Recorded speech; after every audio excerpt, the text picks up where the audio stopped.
119. Vamos a leer el versículo número 41. Con la ayuda del Señor vamos a terminar la naturaleza del salmista.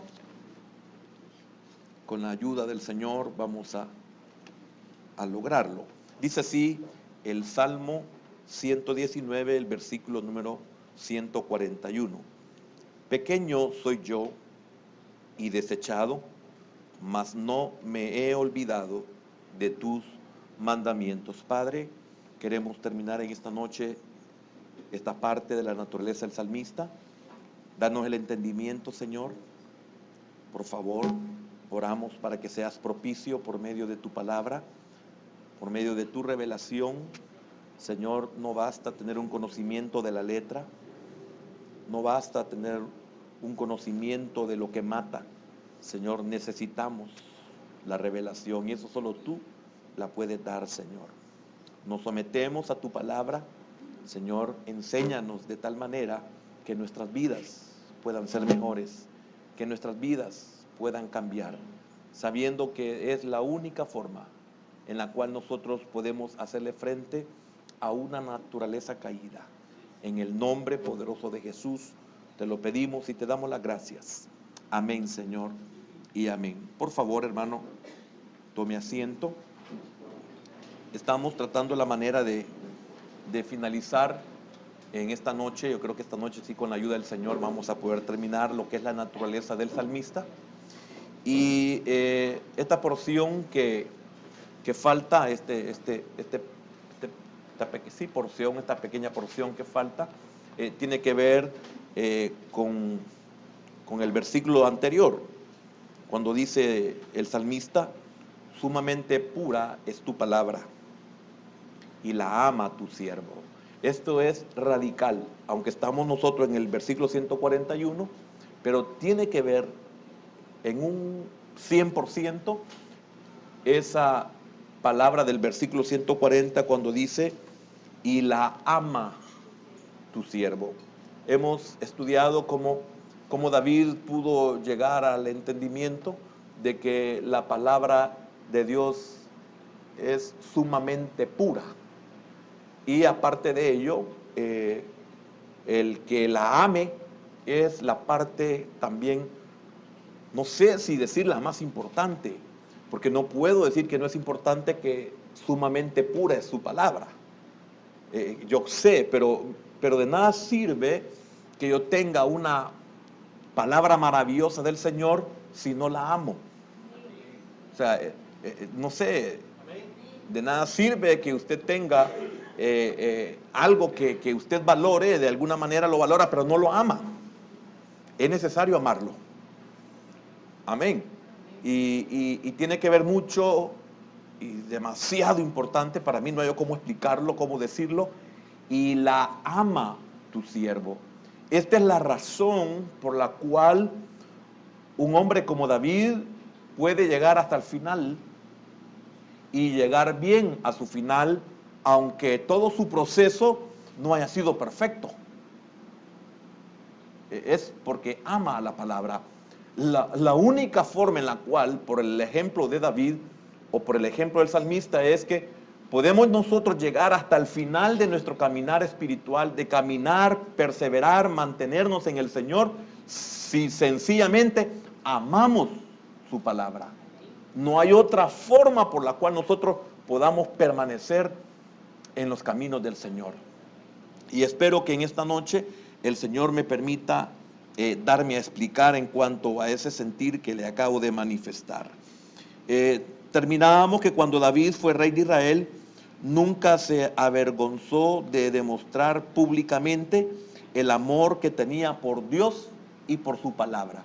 Me recuerdo que a este punto fue que llegamos y vimos el caso de cuando él bendijo a Israel con el arca, y él pensó bendecir su casa también, y vimos la figura de Mical, cómo Mical lo desprecia, cómo Mical lo desecha, y qué es lo que hace que él pueda decirse de sí mismo pequeño soy yo. ¿Qué es lo que lo lleva? No es por lo que Mical dice. Él no es pequeño porque Mical lo vio pequeño. Él no se sintió insignificante sencillamente porque su esposa o porque sus enemigos lo vieron o lo veían insignificante. Aquí va más allá de lo que muchas veces nosotros creemos. Porque su esposa lo despreció, por eso se siente el pequeño. No, él no tiene un complejo de sentirse pequeño, ni tampoco tiene un complejo de sentirse desechado, sino que ¿qué es lo que lo ha llevado a él a expresar verdaderamente el poder decir en el versículo 141, pequeño soy yo y desechado, mas no me he olvidado de tus mandamientos? Y esto es lo que quiero que el Señor me ayude para poderme dar a entender. No sé si dije también esto lo hizo parecer pequeño y desechado ante los ojos de su esposa, Mical, cuando regresó a Jerusalén con el arca del pacto, y David danzó delante de Jehová, delante del pueblo, en alabanza y acción de gracias. Esto lo hacía porque él no se avergonzaba de hacerlo delante de Dios. Cuando él es juzgado, cuando él es criticado, él expresa la razón por la cual él lo hace. Y él no se avergonzó de servirle a su Dios. Él no se avergonzó de servirle al pueblo de Dios. Él jamás se avergonzó de adorar al Señor, pues para él era su vida. Pues nosotros encontramos que cuando en los tiempos en el cual el profeta llegó a buscarlo para ungirlo, él ya era un adorador. Él ya era un más que vencedor. Porque normalmente era una batalla desigual pelear un hombre o un niño, en este caso un joven, contra un león o contra un oso. Esto es una enseñanza muy linda para que nosotros comprendamos que si Dios está con nosotros, ¿quién contra nosotros? Realmente no hay un poder que pueda destruirnos, no hay un poder que pueda cautivarnos, no hay un poder que pueda vencernos si Dios está con nosotros. Pero qué importante es saber que también cuando tenemos a Dios de nuestra parte, nosotros tenemos que ser adoradores de ese Dios. Tenemos que ser servidores de ese Dios. Ahora, David no es el único héroe de la Biblia que poseía humildad. Todos los héroes de la Biblia que lo son debido a su amor por Dios y por su palabra, mantienen una humildad genuina. Esto es muy importante. Esto es necesario. Si esto no lo logramos obtener, tengamos la seguridad que vamos a caminar en el camino del Señor, valga la redundancia, pero no vamos a terminar con éxito. Tengamos la seguridad que no vamos a terminar bien. Tengamos la seguridad que podemos ser eliminados. Y esto fue lo que preservó a David y a otros grandes héroes de la Biblia. El amor que ellos tenían por la palabra y el amor que ellos tenían por Dios. A veces nos nombramos a hombres como Sansón y como el rey Saúl entre los héroes de la Biblia. Si bien ellos son figuras importantes en la historia bíblica, no son héroes en el sentido de amar a Dios y a su palabra. Fíjese qué tremendo esto, porque mientras Saúl obedecía, las cosas caminaron bien. Saúl no siempre estuvo mal. Saúl estuvo en un tiempo muy bien y era porque él obedecía. Pero lamentablemente toda su vida nos da como conclusión que no amaba la palabra de Dios. Y en la vida de David encontramos que él amaba en todo tiempo y en todo lugar la palabra de Dios, pues Él dice, mas no me he olvidado de tus mandamientos. En ningún momento de su vida, Él se olvidó de los mandamientos de su Dios.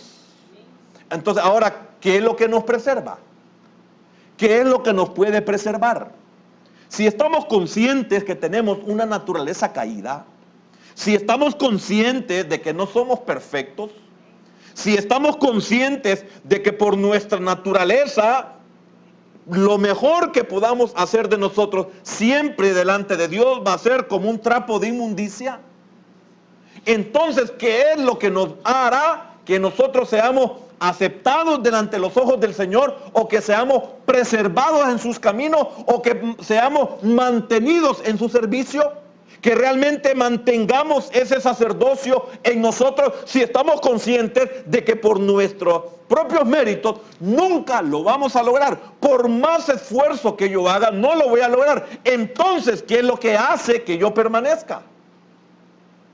Si usted es una persona que puede decirse de sí mismo que usted no es una persona que realmente vive como Dios quiere, o al menos como su palabra lo enseña, ¿cómo es que usted todavía puede permanecer en los caminos del Señor? Tiene que haber una explicación. Porque a pesar de tantos errores que cometemos, ahí estamos. ¿Qué será? Yo pienso y creo de que sería bueno que lo sepamos, porque esto nos ayudará a nosotros a mantenernos siempre en sus caminos. Amén. Hablando de Sansón, hablando de Saúl y de otros, ellos descuidaron, ellos pasaron por alto y violaron la palabra de Dios. ¿Que acaso David no la violó? Sí. ¿Y qué hace la diferencia? ¿Que acaso nosotros hemos sido perfectos en cuanto a no descuidarnos? ¿Será que nunca nos hemos descuidado de la palabra? Sí, nos hemos descuidado. ¿Será que nunca hemos pasado por alto la palabra? ¿Cómo no? La hemos pasado por alto. ¿Será que no hemos violado los mandamientos de Dios? Sí, los hemos violado. Y entonces, ¿por qué seguimos en sus caminos? ¿Qué es lo que hace que nos mantengamos en sus caminos? ¿Verdad que es bien interesante preguntarnos eso? Porque cuando yo pienso en el antiguo pacto, quienes no podían ministrar delante de su presencia, yo le digo, Señor, no sé cómo yo puedo ministrar delante de tu presencia. Cuando usted encuentra qué se necesita para servirle al Señor y usted sirve al Señor, usted nunca se ha preguntado, cuando entiende ese antiguo pacto, entiende ese antiguo sacerdocio, que es figura, sí, es cierto, es figura, pero cuando usted lo entiende, dice, Señor, ¿y cómo es que yo te puedo servir? Señor, ¿y cómo es que yo no he sido desechado? O hagámoslo un poco más superficial, Señor, ¿y por qué a mí no me han sentado? Cuando usted está consciente que debería de estar sentado. ¿Por qué no me han sentado, Señor? Ahora, ¿usted nunca se ha preguntado qué es lo que lo ha preservado? ¿Será que lo sabe o será que lo hace y no lo sabe? Porque ¿cuántos se cubren la cabeza para orar o profetizar o en la adoración, pero no lo entienden? Pero lo hacen. Y son ministradas por Dios a través de sus ángeles. Y ellas no lo saben, pero lo hacen. Ahora, ¿cuántos estamos conscientes de que deberíamos de ser eliminados y no lo somos? Y estamos siendo preservados por algo que posiblemente obedecemos, posiblemente lo expresamos, aunque literalmente no lo sabemos por revelación. Porque ¿cuántos se bautizan sin entender el bautismo, pero lo hacen por obediencia? ¿Cuántas hermanas se cubren por obediencia? Y está tan claro en las Escrituras que no importa cuál explicación teológica se dé, ni tampoco cualquier explicación de costumbres del Oriente Medio se dé, ellas entienden por el Espíritu que no pueden orar si no están cubiertas. Y puede venir el mejor teólogo del mundo y dar una gran cátedra de que no se cubra, y ella siempre se va a cubrir. ¿Por qué se cubre si el gran teólogo le enseña que no se cubra? Deme una explicación. Todo el mundo le dice que no diezme, pero usted lo hace. ¿Por qué lo hace?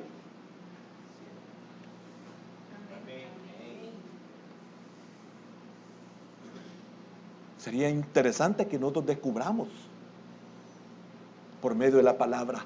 ¿Por qué? Porque eso fue lo que llevó a este hombre a entender que sumamente pura es la palabra de Dios y él la ama. Es una palabra que no va a estar a mi favor cuando yo esté equivocado. Es una palabra que se va a cumplir cuando yo la viole. Pero ¿qué llevó a este hombre a amar esa palabra? Y óigame, la palabra de Dios es más cortante que toda espada de dos filos. Y dice él que él no se va a olvidar de esa palabra. ¿Por qué no olvidar una palabra que nos condena? ¿Por qué no olvidarla? ¿Qué tiene? ¿Qué hemos llegado a entender? ¿Qué hemos entendido de justicia? ¿Hasta qué grado somos justos en realidad? Porque lo único que nos puede preservar de cualquier circunstancia es el grado de justicia que usted conozca, tanto de Dios, de su palabra y de su naturaleza. Hablo de la naturaleza de la palabra, de la justicia. Eso es lo que va a hacer que nos preserve a nosotros.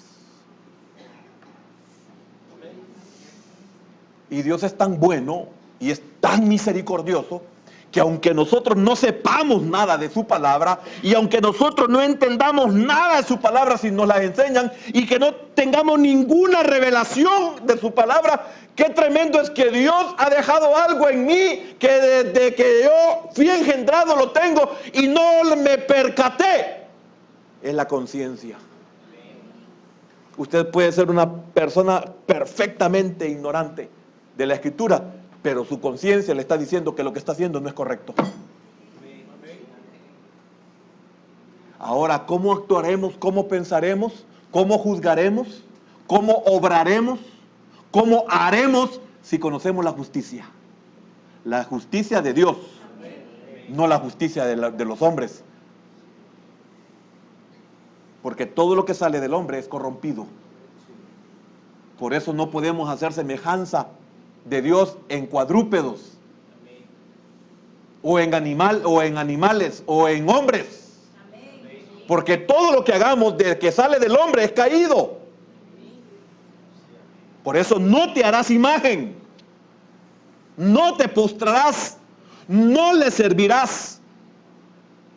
Porque soy un Dios celoso, que no quiero que me comparen con algo caído.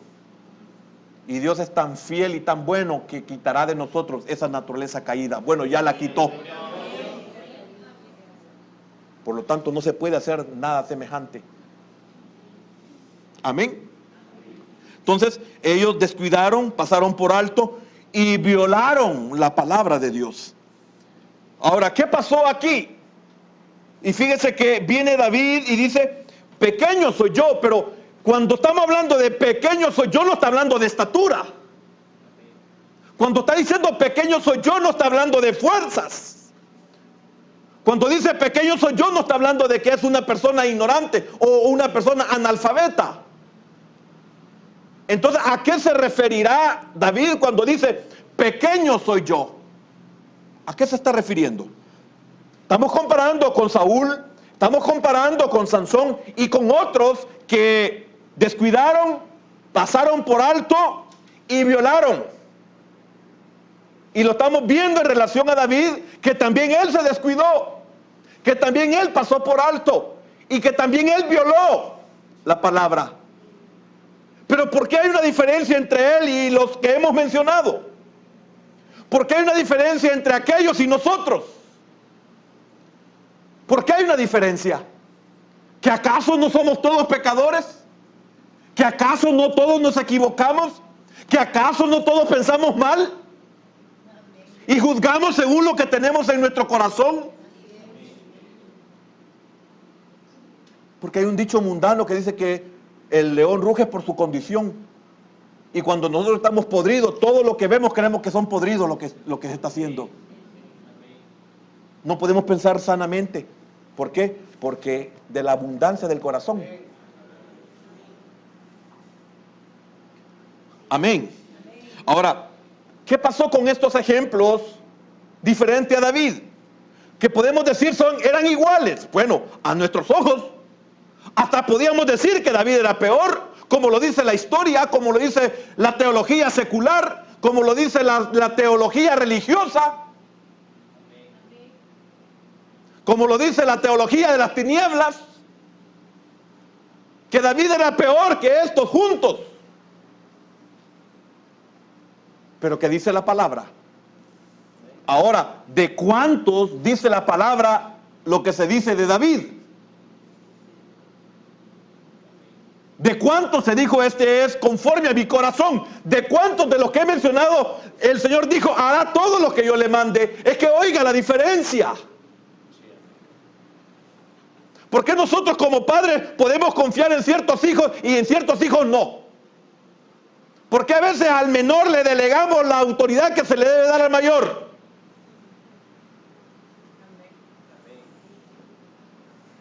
¿Por qué Rubén no fue la cabeza? ¿Por qué se le tuvo que dar a Judá? ¿Y por qué no a Rubén? ¿Qué hizo Rubén? ¿Cómo era su corazón? ¿Por qué Dios no permitió que fuera Esaú el primogénito? Es que no lo era. No habían nacido cuando Dios dijo quién era el primogénito. ¿Por qué? Solo veamos sus vidas y nos vamos a dar cuenta con toda la naturaleza de Jacob. Él fue el que de sus lomos salió el pueblo de Israel. ¿Y por qué no Esaú? Si hasta su nombre significa suplantador, Jacob. Engañador, Jacob. Y tan débil que Dios le dijo, eres un gusano.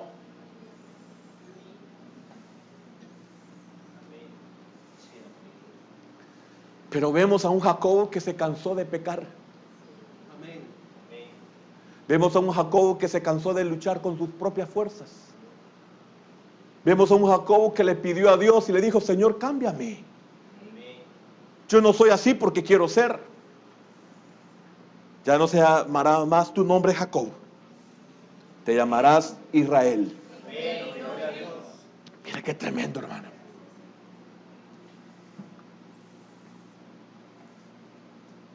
Usted puede lograr mucho con su Dios.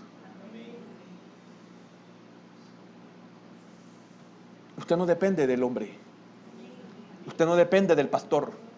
Usted no depende del líder. Usted depende de Dios. ¿De quién dependía David?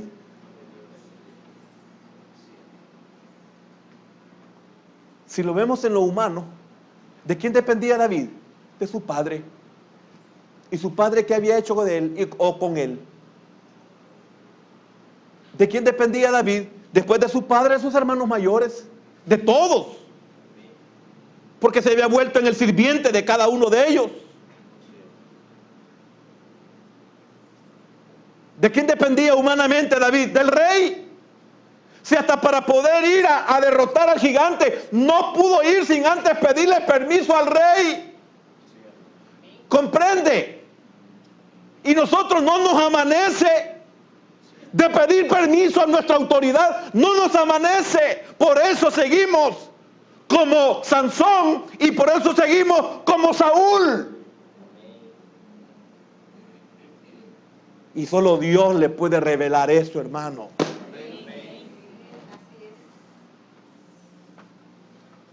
Solo Dios le puede revelar eso. La mujer que no honra a su marido está bien fregada. Los hijos que no honran a sus padres están bien amolados. El servidor que no respeta y reconoce su autoridad está frito. No va a pasar, no va a prosperar. Y si prospera lo hará temporalmente, porque de Dios nadie se burla. Uno debe entender que, hermano, aún al más simple policía municipal o de lo que sea, hay que respetarlo porque es autoridad. Yo sé que hay que respetarlo porque Dios dice que hay que respetarlo. Si él hace algo indebido, ese es problema de él, pero no mío. Porque cuántas veces lo quiso matar Saúl a David,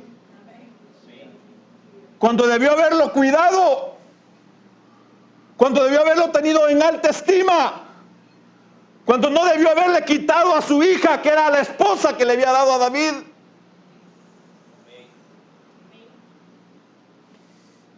¿Y qué le pasó a Saúl? ¿Y qué le pasó a su hija? ¿Qué le pasó a su hija?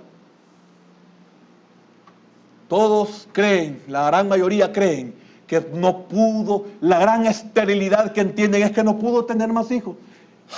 No fue eso, hermano. No fue eso.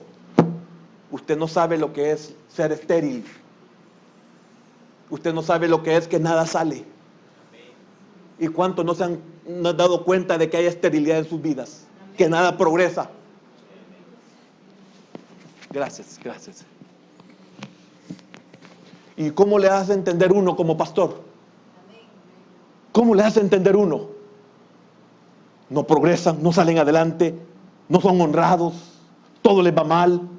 Esterilidad.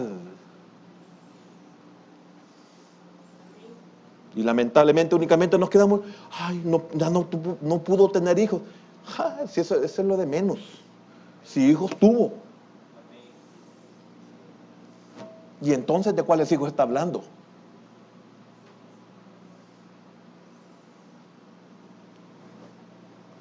Espero que me dé a entender. Estoy tranquilo, hermano. Yo me emociono, es que esto me encanta a mí. Discúlpeme, a mí me encanta esto. Y así soy yo, no puedo ser diferente. Así son mis emociones. ¿Qué pasó entonces con los ejemplos fuera de David?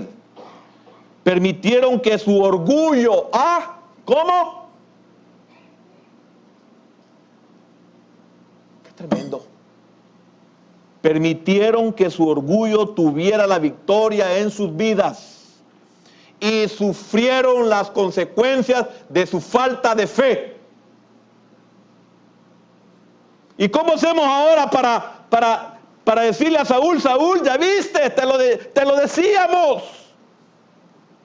Samuel pudo haber sido uno. Saúl, nunca entendiste. Y por más que Saúl dijera, yo voy a cambiar, se acabó la oportunidad.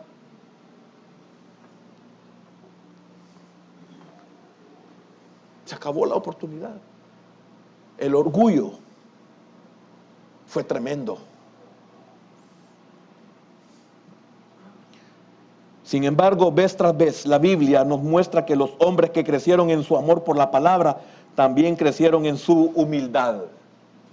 Los hombres que crecieron en su palabra y en el amor a la palabra también crecieron. Qué importante entonces es la humildad. Cuando yo entiendo justicia, me vuelvo humilde. Cuando yo amo a Dios, me vuelvo humilde. Cuando yo amo su palabra, me vuelvo humilde. Si no soy humilde, tengo problemas. Es mentira. O si es verdad que amo a Dios, ¿cuántos grados de amor siento por Dios? O por su palabra. O por su justicia. O por sus mandamientos. ¿Usted sabe que el apóstol Pablo es un ejemplo? De uno que tenía toda razón por la cual sentirse orgulloso, pero que creció en su humildad. Cuando Dios lo llamó era el peor de todos los orgullosos, pero era inconverso. Filipenses capítulo 3, Versículo número 4.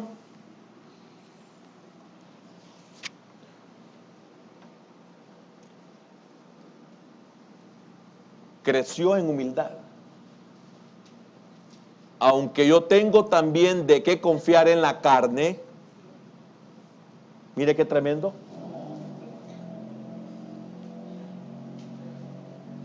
Aquí tengo algunas anotaciones que le quiero compartir sobre esto. Porque mire cómo comienza el versículo 4. Aunque yo tengo también de qué confiar en la carne. ¿Cuántos tenemos de qué confiar en la carne? Aquí el apóstol entra personalmente en escena, alegando su experiencia personal, como previniendo la objeción que podemos hacerle de que si despreciaba el judaísmo, la religión tan venerable, era porque no lo conocía en lo que sigue. Entonces, dice, aunque yo tengo también de qué confiar en la carne, ¿quién podía presentar mejores credenciales que él? Sin embargo, sigamos. Si alguno piensa que tiene de qué confiar en la carne, oiga, mire qué tremendo lo que él dice, yo más. ¿Y que acaso era falso? No, él estaba diciendo una verdad ahí. Él no estaba vanagloriándose, él está hablando del orgullo el que él poseía, pero ese orgullo lo perdió al crecer. Ahora, ¿cuántos somos orgullosos? No hemos crecido. Y si tenemos palabra, ¿por qué no hemos crecido en la humildad? Porque no la amamos. Porque ¿cuántos estamos llenos de pura letra?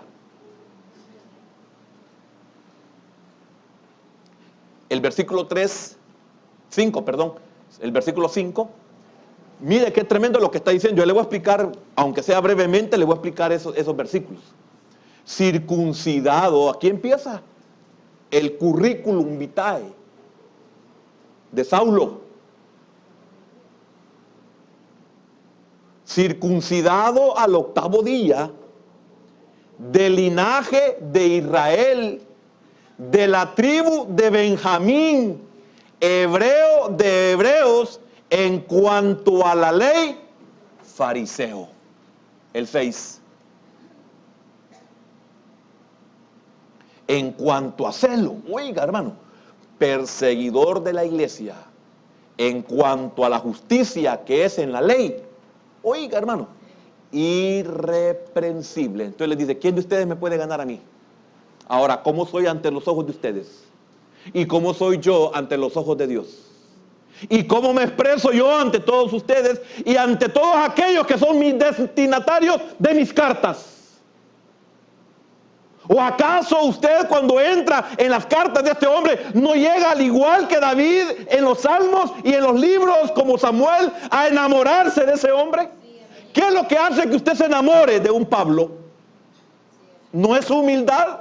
¿No es su amor por la palabra? ¿No es su amor por la iglesia? ¿No es su amor por el ministerio? ¿No es el amor por su servicio? ¿Y cuántos aprendemos de él? ¿Cuántos aprendemos de él?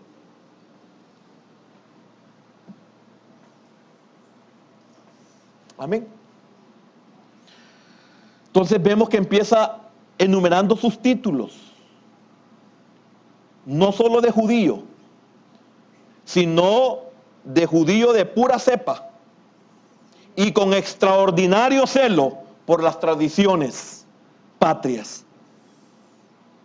Aquella que consideró como ventaja, hoy las tiene por daño. Mire, aquello que él tenía como ventajas, hoy él, al descender de ese orgullo y llegar a ser humilde, aquellas ventajas, hoy él en esta posición las ve como cosas que dañaron mi vida.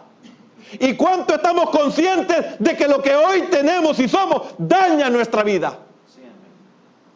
¿Y por qué no descendemos de ahí? Porque no amamos la palabra, porque más palabra de la que Dios nos da, no podemos decir que no hemos entendido. ¿Cuánto estamos conscientes de que estamos bien afectados y no lo sabemos? ¿O cuánto sería mejor? ¿Cuánto estamos bien afectados y no lo sabemos? Y si nos diéramos cuenta lo afectados que somos, dice Pablo, qué tremendo, hermano. Eso es lo que Pablo está diciendo. Todas aquellas que eran ventajas, eran un daño para mí. Si no, no las avienta como basura. Si no, no las desecha como estiércol.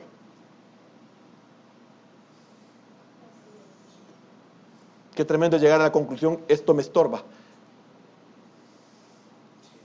Lo quiero a Él, lo amo a Él, amo su palabra.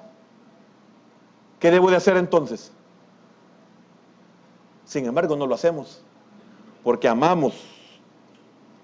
Y como amamos, es porque estamos llenos de orgullo. Y si lo amamos, no podemos renunciar a eso.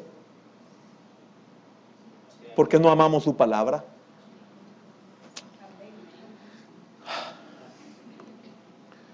Hoy las tiene por daño y estiércol. Una vez que ha conocido que Jesucristo, solo Jesucristo, nos puede justificar y nos puede salvar. Y ahí está del versículo 7 hasta el 11. Si quiere leámoslo. Pero ¿cuántas cosas eran para mí ganancia? Las he estimado como pérdida. Oiga, pero ¿cuántas cosas eran para mí ganancia? ¿Que acaso no leímos su currículum? Él era orgulloso. Soy de Benjamín. Soy hebreo de hebreos. En cuanto a la ley irreprensible, increíble. Y pertenezco a la secta peor de todas. Fariseo. Pero dice él, pero cuántas cosas eran para mi ganancia. Las he estimado como pérdida. ¿Por qué? Por amor de Cristo. ¿Y qué hacía David? Amaba a Dios y amaba su palabra. Y ciertamente, aún estimo todas las cosas. Oiga, aún de las que ya se había desechado o había desechado, es una parte. Y todo lo que el mundo me pueda ofrecer y todo lo que yo pueda lograr con mis esfuerzos y todo aquello que yo he soñado y que lo deseaba alcanzar y aún me viniera todo eso, no sé si me estoy dando a entender. Si no, me estoy desgaleando por puro gusto, hermano. Porque yo quiero que, ¿sabe qué es lo que? No, yo quiero, perdone, hermano, no es así. Lo que el Señor quiere quizás a través de mí, que usted pueda entrar en esa razón. ¿Cuántos estamos mal por eso?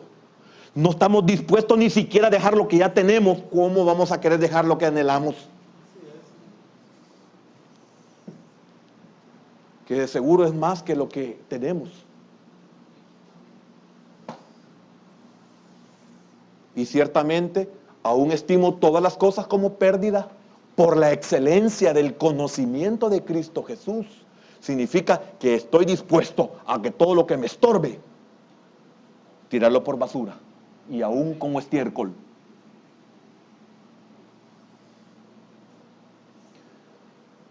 Mi Señor, por amor del cual lo he perdido todo y lo tengo por basura para ganar a Cristo. El 9, y ser hallado en Él. Aquí viene, mire, falta, no hemos terminado con la justicia. No teniendo mi propia justicia, que es por la ley, sino la que es por la fe de Cristo, la justicia que es de Dios por la fe. En el 10, a fin de conocerle y el poder de su resurrección y la participación de sus padecimientos, llegando a ser semejante a Él en su muerte. Vamos a llegar hasta ahí con la lectura. Amén. Bien, quiero seguir con lo del currículum.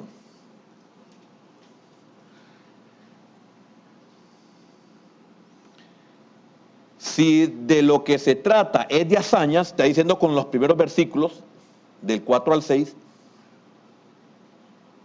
y marcas de prestigio desde el punto de vista puramente humano, él puede presentar su currículum vitae impresionante y salir ganando en comparación con cualquier otro.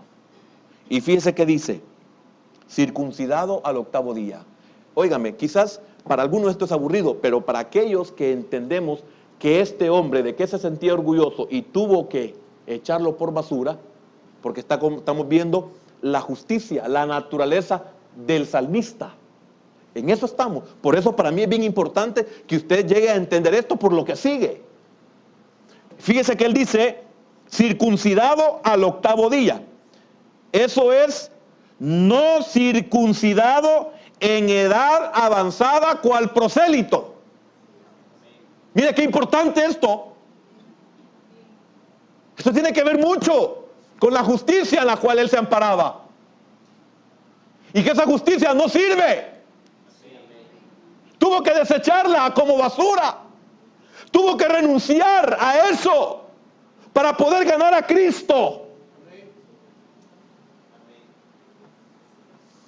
Oiga, hermano, quizás nosotros como no sabemos qué es esto para un hebreo o a un fariseo, es que usted y yo, como no somos nada, pues hay que voten todo lo que tienen estos, porque no tenemos nada. Me recuerdo la reforma agraria, estaba bueno que le quiten estos ricos esas tierras. Yo oía. Yo nunca he sido de ningún partido, hermano. Le doy gracias a Dios. Que le quiten a estos ricos las tierras. Pues no tenían ni en qué caer muertos. Pero si hubieran tenido 2 tierras, ¿qué hubieran dicho? ¿Ah? Imagine que salió una ley, mire, todas las cuentas de ustedes de ahorros, todas están congeladas. ¿Cuánto vamos a decir? Ah, está bueno. ¿Cómo que está bueno? ¿Y cómo? Ahí me remesan la pensión, el salario a otros, cabal. ¿Cómo va a decir usted? Amén, está bueno. Esto es rico. Y usted no es rico. ¿Me entiende? Cualquiera puede decir, ay, ¿qué tiene que ver que circuncidado el 8º? Ah, es que él era un fariseo. Y para él renunciar a lo que él era, le había costado, hermano, toda la vida. No solo a él, a sus padres. Porque para que los padres lo circuncidaran al 8º día, eso contaba en la solicitud. ¿Cuándo fue circuncidado? Ah, porque cree que le ponen a usted en la solicitud de trabajo. ¿A qué religión pertenece? ¿Ah? ¿No es un colador del diablo para que usted sea un apóstata? Ah, es importante cuando le ponen a uno, ¿de qué religión pertenece? ¿Y cuántos dicen, le pongo o no le pongo? ¿Y si no me lo dan por ser evangélico? ¡Qué vergüenza! Entonces no tiene nada que renunciar usted. Es uno más. Circuncidado al 8º día. Sino a los 8 días de nacido, según la ley para los nacidos judíos. Mire qué tremendo. De ahí dice, de la tribu de Benjamín. Oiga, hermano, nadie piensa en esto. De la tribu de Benjamín. O sea, oiga esto, de la tribu de que salió del hijo de Raquel, no de la sierva. Hermano, qué importante esto. No, la tribu de Benjamín no salió de una de las siervas. No salió de Bila, ni de Silpa. Salió de Raquel. ¿Y quién era Raquel? Ah, entonces tiene peso. Yo soy hijo, podría decir, de la amada. Soy hijo de la esposa. Y muchos no le damos importancia a esto. No, disculpe, yo no soy de la iglesia tradicional, yo soy de la iglesia de Cristo.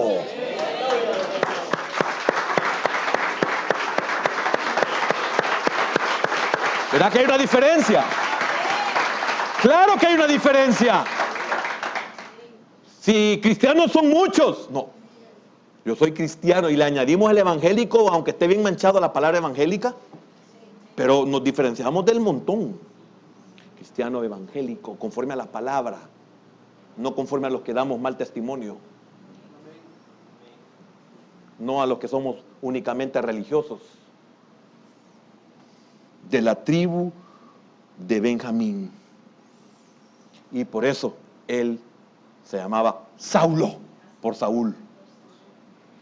Y dejé de llamarme Saulo hasta que él me cambió el nombre. Si no, no me lo cambió. Muero, Saulo. Qué tremendo, hermano. ¿Comprende lo que estoy tratando? El currículum de Pablo. ¿Quién me puede ganar a mí? Les dijo. Yo tengo mucho que perder por lo que ustedes valoran. Yo todo eso. Tengo más que ustedes en todos los sentidos. Y yo he renunciado por ganar a Cristo. ¿Y cuántos no estamos dispuestos a ser pastores porque no queremos renunciar a nuestras profesiones? ¿Cuántos no le servimos al Señor por no dejar de ganar dinero? ¿Cuántos no servimos porque para nosotros es rebajarnos y comenzar peor si me ponen a cuidar carros? ¿Aló? No a esto, a usted. ¿Cuántos? ¿Cuántos no podemos bajar del orgullo que tenemos? Y dice él, yo tuve que renunciar a todo eso. Hebreo de hebreos. ¿Qué significa esto? No siendo gentil, ni su padre, ni su madre. Mire qué tremendo. Hebreo de hebreos. Mi papá y mi mamá hebreos. Mire qué tremendo, Pablo. Es que tenían que gloriarse. Pero todo eso no le servía para llegar a Cristo. El hebreo, viviese donde viviese, retenía la lengua de sus padres. Significa que él hablaba hebreo. Y aunque él residía en Tarso, una ciudad griega, y nació en Cilicia, él se llamaba ahí en Tarso hebreo. Tremendo. ¿Y cuántos en nuestro trabajo no saben que somos evangélicos? ¿Cuántos de nuestras grandes amistades no saben que nos congregamos? No mencionamos que somos cristianos, de verdad. Y nos da vergüenza decir, es que mi iglesia es tan chiquita que no. Allá, lejitos, chiquita. Le da vergüenza eso. ¿Es posible que sí? Si no, no lo saca a la luz el Señor. En cuanto a la ley, fariseo. Esto es cuanto a su estado legal y escrupuloso de la secta más estricta. Hechos 26:5. Quiero que me lo pongan, por favor. 26:5. Los cuales también saben que yo desde el principio, si quieren testificarlo, conforme a la más rigurosa secta de nuestra religión, viví fariseo. Tremendo. Cuanto al celo, perseguidor de la iglesia. Hechos 22, versículo número 3. Yo de cierto soy judío, nacido en Tarso de Cilicia. Por eso él dijo en el libro de los Hechos, en este libro de los Hechos le dijo al centurión o al no sé quién, le dijo, yo soy, oiga, romano de nacimiento. Aunque él de sangre era hebreo. Por eso se afligieron los romanos porque lo habían latigado y lo habían encerrado. Y no lo podían hacer con un ciudadano romano. De cierto, soy judío, nacido en Tarso de Cilicia, Italia, pero criado en esta ciudad. Oiga, instruido a los pies de Gamaliel, estrictamente conforme a la ley de nuestros padres, celoso de Dios, como hoy lo sois todos vosotros. ¿Y cuántos dijimos un día, yo voy a morir en la religión de mis padres? Él tuvo que renunciar para llegar a Cristo. Qué tremendo. Muchos dijimos eso. Y gracias a Dios que no se cumplió. 26:9. Yo ciertamente había creído mi deber hacer muchas cosas contra el nombre de Jesús de Nazaret. Oiga, repito, yo ciertamente había creído mi deber hacer muchas cosas contra el nombre de Jesús de Nazaret. Tuvo que renunciar a todo eso.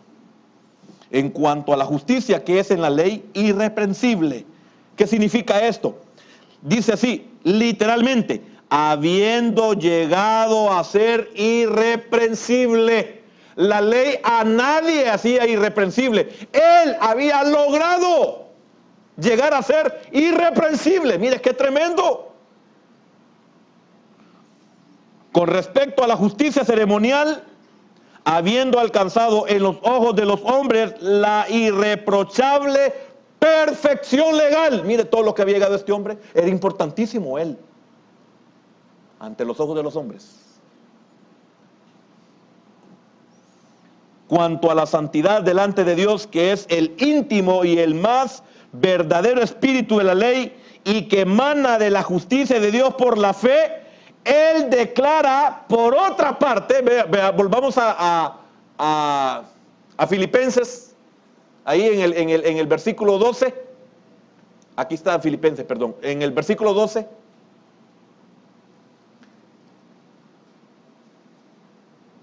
(3:12), en quien tenemos seguridad y acceso con confianza por medio de la fe en él. 13.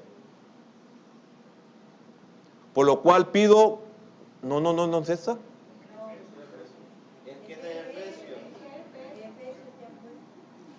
Ah, con razón. No, estábamos en Filipenses, les dije.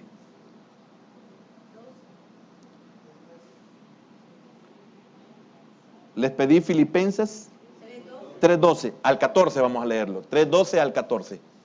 Disculpen, hermano, que no que lo haya alcanzado ya, oiga, ni que ya sea perfecto, sino que prosigo por ver si logro hacer aquello por lo cual fui también asido por Cristo Jesús. Versículo 13. Hermanos, mire lo que está diciendo. Le voy a repetir, déjenme este versículo ahí. Le decía, cuanto a la santidad delante de Dios, que es el íntimo y el verdadero y el más verdadero espíritu de la ley, y que emana de la justicia de Dios por la fe, él declara, o sea, por otra parte de lo que había dicho, hermano, yo mismo no pretendo haberlo yo alcanzado, pero una cosa hago, olvidando ciertamente lo que queda atrás y extendiéndome a lo que está adelante. Versículo 14. Prosigo a la meta, al premio del supremo llamamiento de Dios en Cristo Jesús. Amén. Quiero que pasemos al versículo 7, al versículo número 7, 3:7 de Filipenses. Dice, pero cuántas cosas eran para mí ganancia, las he estimado como pérdida por amor de Cristo. Inclusive todas las posibles ventajas de su estado exterior, que había hasta ahora gozado, y de pérdidas todas sus ganancias, las cuales las cuenta por una sola gran pérdida. Fíjese bien, aquí le hablé de las ganancias y le hablé de las pérdidas. Todas sus ganancias las cuenta por una sola gran pérdida. Quiero que me pongan Mateo 16:26. Mateo 16:26. Porque ¿qué aprovechará el hombre si ganare todo el mundo y perdiere su alma? ¿O qué recompensa dará el hombre por su alma? Lucas 9, versículo 25. Pues, ¿qué aprovecha al hombre si gana todo el mundo y se destruye o se pierde a sí mismo? Qué importante entender lo que entendió Pablo, ¿verdad? Ahora quiero que vayamos a Efesios 3 y versículo número 8. Ya terminé. Aunque no pude terminar completamente hoy. Efesios 3:8. Mire qué lindo. Sus palabras dicen lo contrario, ¿verdad? A todo ese orgullo, a todo ese currículum. Entonces, desde un punto de vista humano, Él tenía todo motivo por el cual sentirse orgulloso. Pero ¿qué dicen sus palabras de sí mismo? Dice, a mí, que soy menos que el más pequeño de todos los santos, me fue dada esta gracia. Ah, qué humildad. Bueno, y el Saulo pues desapareció. Ya no hay Saulo. Hoy es Pablo, que significa pequeño, y que en latín Paulus significa también pequeño o el menor. Entonces él dice, a mí que soy menos, oiga hermano, menos que el más pequeño de todos los santos, me fue dada esta gracia. Pero ¿por qué le fue dada esa gracia? Hermano, nosotros que somos cristianos deberíamos de entender y valorar qué es recibir la gracia del Señor. ¿Para qué sirve la gracia del Señor a mi vida? ¿Y que acaso necesito yo de la gracia del Señor? ¿Y yo qué me saco con servirle al Señor? ¿Y yo qué me saco con adorarle al Señor? Ah, qué importante entender esta verdad. Porque entonces, ¿para qué somos cristianos? Entonces, ¿para qué nos congregamos? Entonces, ¿para qué estudiamos la Biblia? Me fue dada esta gracia de anunciar entre los gentiles el evangelio de las inescrutables riquezas, oiga, riquezas de Cristo. Y algo más, 1 Corintios capítulo 15, versículo 9.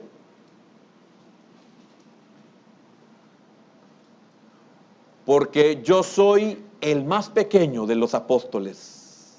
Oiga, que no soy digno. La palabra en el griego cuando dice no soy digno, no soy poseedor, no soy merecedor, no soy digno, no soy apto. Pero si no es apto, si no es digno, ¿por qué Dios lo escogió a él? ¿Por qué Dios le reveló? ¿Me estoy dando a entender? Estamos hablando de David y el ejemplo es Pablo. En comparación David con Saúl, en comparación David con Sansón y otros héroes. Y traemos a colación Pablo en los tiempos postreros. ¿Por qué a él? Si él dice yo no soy digno, ¿y por qué está en el ministerio? Usted no es digna porque está en el Señor.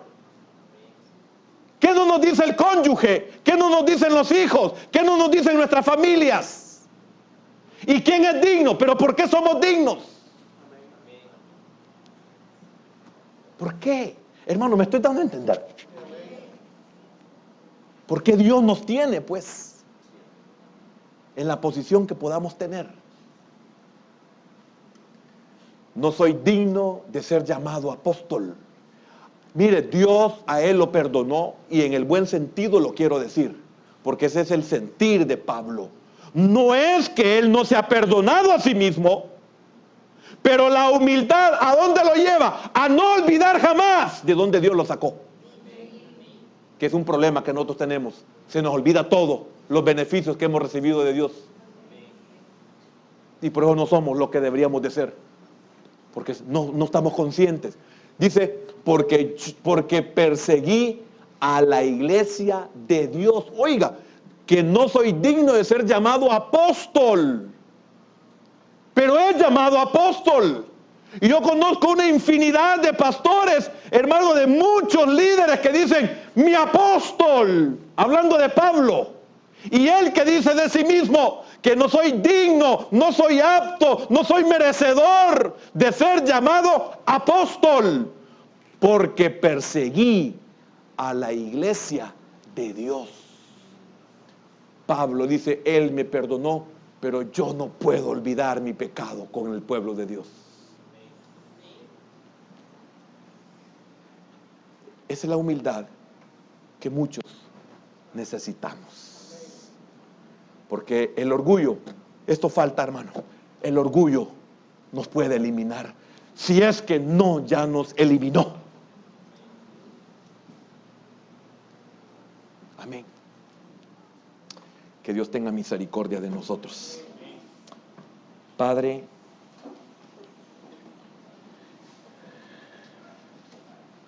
¿estamos dispuestos a personificar la justicia por medio del amor que tenemos por ti y por tu palabra?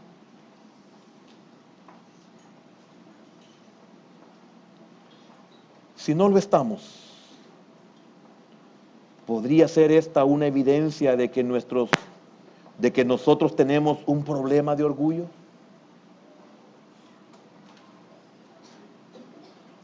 ¿No es hora ya de dejar que Dios trabaje en nuestra vida y produzca en nosotros una humildad genuina?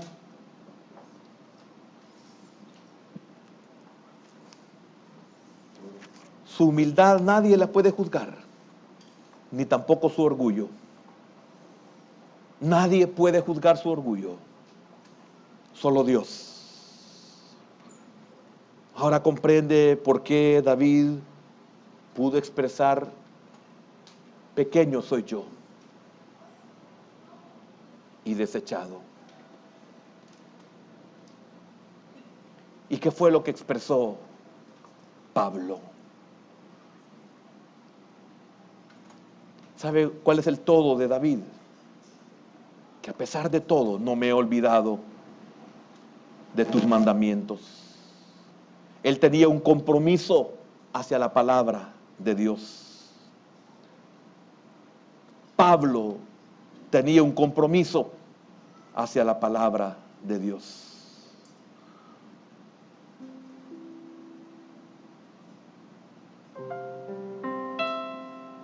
El obtener la perspectiva correcta sobre quién era ante los ojos de Dios, el obtener esta humildad en lo que mantuvo a David en línea.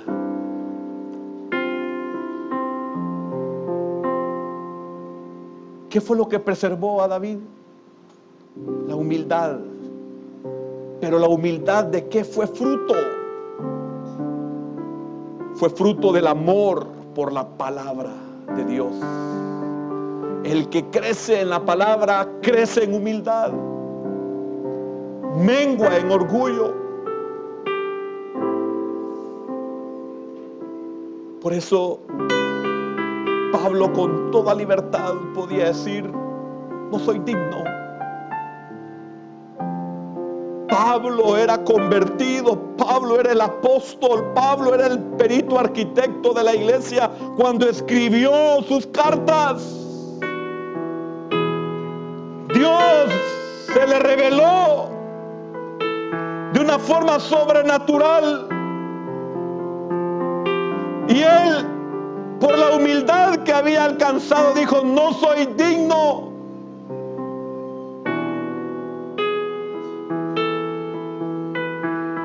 Señor, ¿por qué no podemos contra el orgullo?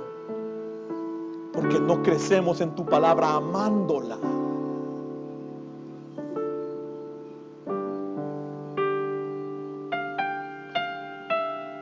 Señor, ten misericordia de nosotros, porque nos faltan muchos años que vivir, quizás todavía sobre esta tierra. No apartes tu misericordia. Y aquellos que estamos interesados en estas verdades, síguenos enseñando, Señor.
Que esos cambios sean por tu palabra, Señor, que obra en nosotros, Señor. Gracias. Llévanos con bien y con paz y con bendición. En el nombre de Jesús. Amén.